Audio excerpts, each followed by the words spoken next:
Praise the lord. ప్రభు ఈరోజు మనకు అనుగ్రహించిన మాటలు. ప్రభు నీకు చేసిన మేలులను బట్టి నీవు అనునిత్యం ప్రభువుకి స్తోత్రగానం చేస్తున్నావా? నీవు ఉల్లాసంగా ప్రభు కోసం ఏదైనా చేయగలుగుతున్నావా? ఈరోజు నీ భక్తి జీవితం ఎలా ఉంది? ఎప్పుడు దేవుని గురించిన మాటలే నీవు మాట్లాడుతున్నావా, లేక ఈ లోక విషయాలనే చెప్తున్నావా?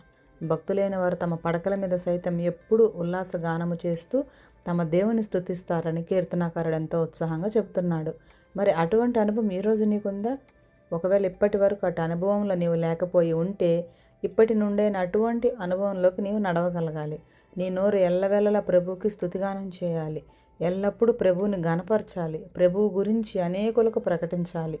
అన్ని వేళలా ప్రభువుకి మహిమకరంగా జీవించగలగాలి. నీవు నిజమైన భక్తుడివి అయితే ఎల్లప్పుడూ నీ ప్రభువు నిమిత్తమై ఉల్లాసగానం చేయగలగాలి. అట్టి కృప దేవుడు మనందరికీ అనుగ్రహించునుగాక. ఆమేన్.